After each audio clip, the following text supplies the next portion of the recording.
My name is Professor Alex Torpiano. I'm Dean of the Faculty for the Built Environment from the University of Malta, and I would like to share with you some thoughts on the student works in this exhibition organized by the Commonwealth in connection with the 50th anniversary of the CAA, and with the theme Visualizing the Future of the City, what will your city look like in 2065?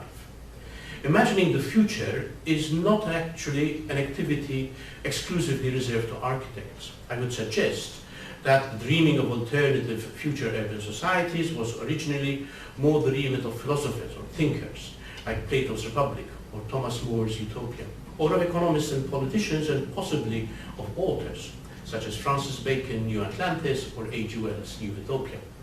I would almost argue that the dreaming of the future was not a natural activity of the architect. The architect was originally the master builder, the architect, which means the man down to earth knowing how to build, not necessarily to dream. On the contrary, even in the Renaissance, the dreamers, the thinkers, the inventors were called engineers, from the word ingenium. Possibly one of the earliest and still very famous visions of the future city was Ebenezer Howard's Garden City, which arguably launched a tradition of architects rethinking the urban habitat, particularly to respond to the social and environmental issues and problems of the early 19th century. From then on, future gazing by architects and engineers went from strength to strength, and this exhibition is in this tradition.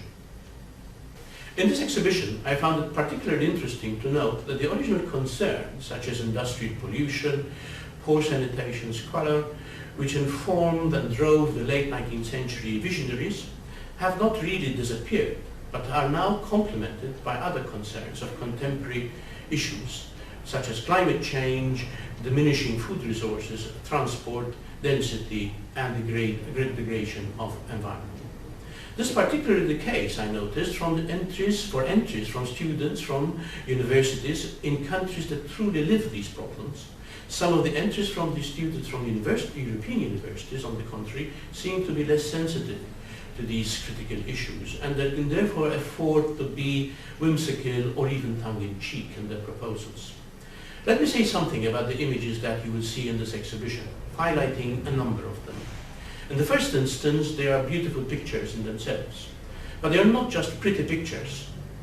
The entry to my right, which was selected as the winner of this competition, in a judging process which I imagine was difficult, is the Kambilu Solar Estate by John Cook from the University of Westminster, who chose a semi-arid region in South Africa and who imagined the intertwining of solar energy production, agriculture, particularly wine production, and the movement of celestial bodies in our solar system, to propose a new economic driver for the region.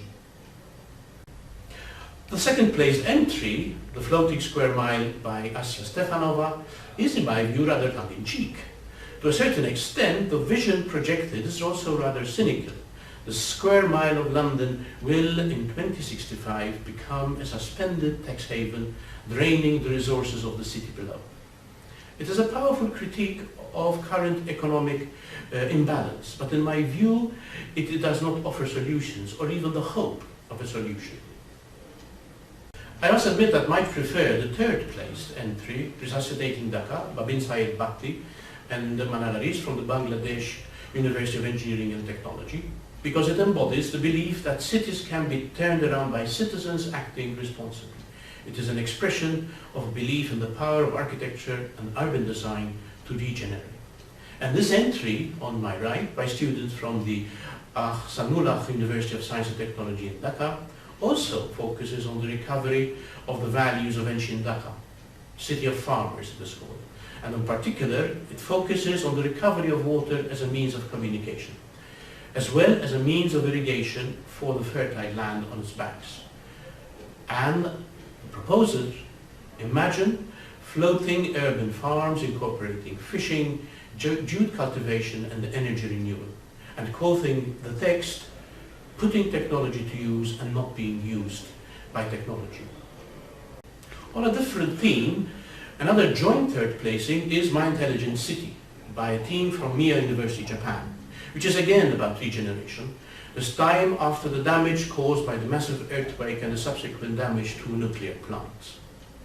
And also from Japan, Osaka City University, is a proposal on a similar theme, sacrifice materials from natural disasters, a proposal, or perhaps the hope, that once again the city can arise from the changed landscape resulting from natural disasters such as tsunamis or volcano eruptions. I will finish by showing you my two personal favorites. The first one is the revival of the City of Gardens in Lahore by a team from the University of the Punjab. And again, because it narrates the rediscovery of a livable city with its gardens and its revived link with nature, but especially with the canal, which becomes a major mode of transport as well as a landscape amenity. And finally, the beautifully drawn Fuel from Waste by Maviki Kaki from the Chinese University of Hong Kong, which focuses on two themes. First of all, that of rediscovering industrial heritage rather than demolishing to produce more modern real estate. And secondly, that of addressing the waste generated by the users of the buildings in the area to transform the same waste into energy to serve the same area. This is the real meaning of sustainability. I invite you to take the time to go through the various proposals in detail.